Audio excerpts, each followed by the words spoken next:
Ezzy Talk Sports, talking football today, and we're back with a prediction of next season's Premier League table. We haven't had a video for ages because I've been doing my A-levels, but they're out of the way. We've got a new microphone, we've got a new camera, a new setup, new everything. We're going to be pumping out loads of videos, and they're going to be so much better quality, so much better content. But without further ado, let's get into this. So, who do I think is going to come bottom? Luton. I know a lot of people are happy, a fairy tale story, Luton, they're finally, first time ever in the Premier League. 5 years ago they were in non-league football. But, I just think they're not good enough to hang with the big boys in the Premier League. They were a good championship team last season. It's not like they got up as a fluke. They were very good. They deserve to possibly even go up at automatic promotions. Obviously, I watched a lot of the championship last year, and towards the end of the season, they did look like they were going to overtake Sheffield United and come second. But I just don't think they're going to have the squad depth, the quality to last in the Premier League, and I think they're going to come 20th. I don't think they'll be absolutely awful. I think they'll get around the 25-point margin. But yeah, and now the two teams who I think are going to go down with Luton. One of the teams that came up with them, Sheffield United and Nottingham Forest. Forest were good last season, they stayed up, but I think this season, I think they'll have a bit of second season syndrome. Obviously, we didn't see it with teams such as Brentford, but I feel like second season syndrome will hit Nottingham Forest. I think they'll come 18th and Sheffield United will come 19th. Sheffield United, kind of similar to Luton, they've got some good players, Iliman Ndiaye in particular, I think he's going to be really good. But I just don't think him alone and the rest of the squad is going to be enough to, like I say, hang with the big boys and stay up. So I think Sheffield United and Nottingham Forest, along with Luton, are going to be the three teams that go down to the Championship next season. Now for the team just to miss out on relegation, Bournemouth. Last season, nobody expected them to stay up. Everyone expected them to go down. I think they will stay up because, whilst this is their second season being up, they've been in the Premier League for quite a while. A few years ago, they did stay up for like 3 or 4 years, I believe. But yeah, I think Bournemouth will finish 17th and just escape relegation. Next, we've got Wolves, Fulham, Everton, Brentford. Wolves, they've, just as I'm filming this video today, actually, Ruben Neves has actually, he's pretty much confirmed he's going to Saudi Arabia. So I think they're going to have a bit of a poor season. Last season they weren't great. And I think there will be around the relegation zone with like 35 games to go, and then I think around match week 35 that's when they'll confirm their safety. But yeah, as for the other teams as well, I think Everton, the past couple of seasons they've been this close to relegation. I mean, that banger of a goal by Decore kept them up, but I think this season they should be a bit safer. Sean Dyche is going to have a summer of transfers and implement his tactics. I think they'll be alright. But yeah, so in 12th we've got Burnley. I think Burnley are going to have a very good season. If you watch the Championship, they did spend a lot of money in this previous summer, but the football they were playing were amazing. Obviously they didn't break the Championship points record, but I would argue that they're arguably one of, if not the best Championship team that we've ever seen. Their players, especially their wingers, you look at Zaruri, Manuel Benson, they've just got quality all over the pitch, and I think they're going to strengthen as well. And I don't think, you look at the teams that we've just mentioned, I think they're a lot better than those teams. Maybe not a lot better, but they're definitely better, and I think they're going to pick up some consistent points. I think they'll be safe. I don't think they'll have any scares of relegation, so I've got Burnley in 12th. 11th we've got Palace, and 10th we've got West Ham.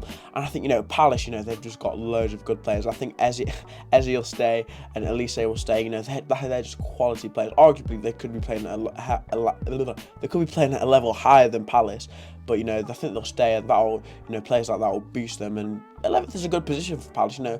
Just solid mid-table Premier League team. I think Palace fans will be happy with that. And 10th, West Ham. Obviously, I think they could perform better than this, but obviously they're in the Europa League. I think that will take a bit of an effect on their performances as it did this season. But I think they won't be as bad as they were last season. Obviously, they weren't really close to relegation last season, but it was poor. I think 10th is a fair shot for West Ham, and I think they, as long as they have a good Europa League run, which I expect they will do, they've built up a bit of a reputation for going on deep European runs.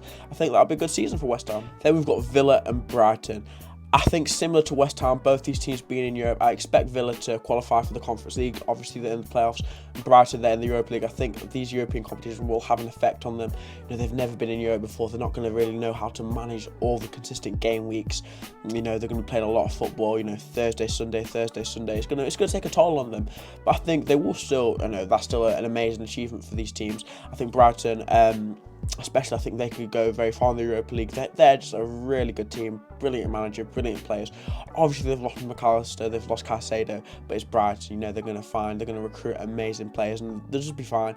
And Aston Villa as well, I think you could, they obviously, it's worse than they were last season, but you can't complain. I think if you offered this to Villa fans a couple of years ago, winning the Championship, European football, and the next season you're in the top 10, they would have snapped your hand off. So yeah, I think these are some fair positions for Brighton and Villa. Now for the team 7th that's just going to miss out on being in that big 6, top 6, whatever you want to call it, Spurs.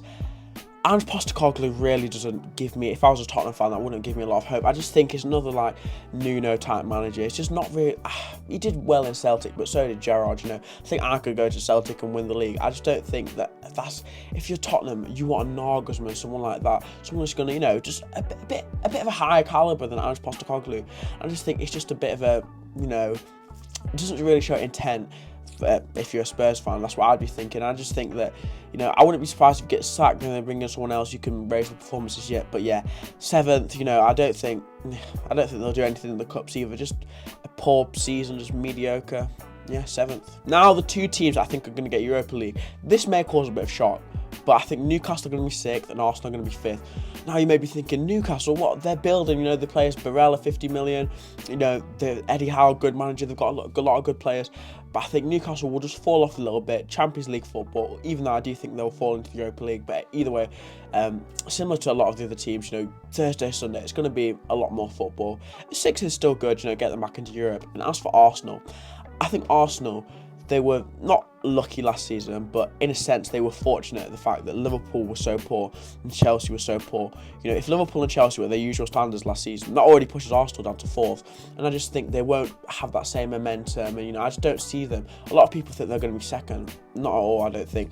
I'll be very surprised if they challenge Man City or in a title race, if that's what you want to call it. But yeah, I think Arsenal will be 5th.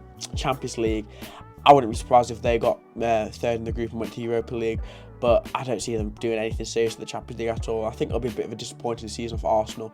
The signings that Havertz, I think, will be a decent player, but you know, he's not a top prolific goal scorer. You know, Jesus injury prone. I just don't see them personally, Arsenal, doing well and coming top 4 again. But that's just me. Now into the top 4. 4th, Chelsea. I know this is going to shock a lot of people, but I'm putting my neck on the line here. Mauricio Pochettino is a brilliant manager. And the thing is as well, it sounds like Todd Bowley is giving Pochettino the ball in his court. He can do what he wants. You know, he's getting rid of loads of these players. You know, Havertz, Lukaku apparently is getting shipped out. He's getting rid of Kante, you know, Pulisic is leaving. He's getting rid of a lot of these players. He's shifted out of the deadwood, as people like to call it. And I think he's going to, you know, in Nkunku, he's going to bring in a lot more players as well. They're going to fit with his team. And Chelsea have got a lot of brilliant young players. Wesley Fofana is my pick for someone who's going to have an outstanding season. I think under Pochettino he's going to flourish, and I think Chelsea going to get back into the Champions League, maybe go on a couple cup runs, maybe win the FA Cup, win the Carabao Cup, and I think it'll be a good season for Chelsea. Now 3rd, we've got Manchester United, and if I'm a Manchester United fan, I wouldn't be too happy with this position because I think it's just a stagnation. I don't think United are going to challenge for the title. I think they'll just be 3rd. I think they'll be significantly behind the top 2. You know, they'll be battling with 3rd and 4th for Chelsea. And I just think, yeah, the signings that they've been linked to, you know, Mason Mount, not the best. Declan Rice looks like they've got out of their hand. You know, typical United, not getting players that they want. I think their transfer policy is very poor, and it leads to them not getting the players that they want and having to overspend. I can see that happening again. I'm sure they'll overspend on some European talent, some European player, but I think he'll underperform. But yeah, Manchester United are 3rd. I can't see them winning another trophy. But yeah, 3rd for United. And now 2nd. I know a lot of people are already going to be shocked with how this league table, my prediction, has already formed. But Liverpool are going to be 2nd in my opinion. And I think it's not going to be like a 2nd that's like far off. I think they're going to challenge Man City for the title again.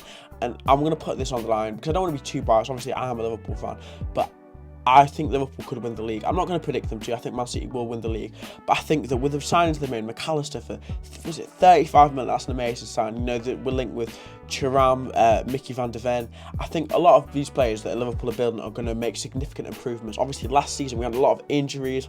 The midfield was pretty much non-existent. We started Milner in games, you know, over the hill, Henderson and Fabinho. And I think that we're just going to be rejuvenated. We've had a lot of our players have finally had a rest after the season before last, we played all the games, obviously, of the quadruple.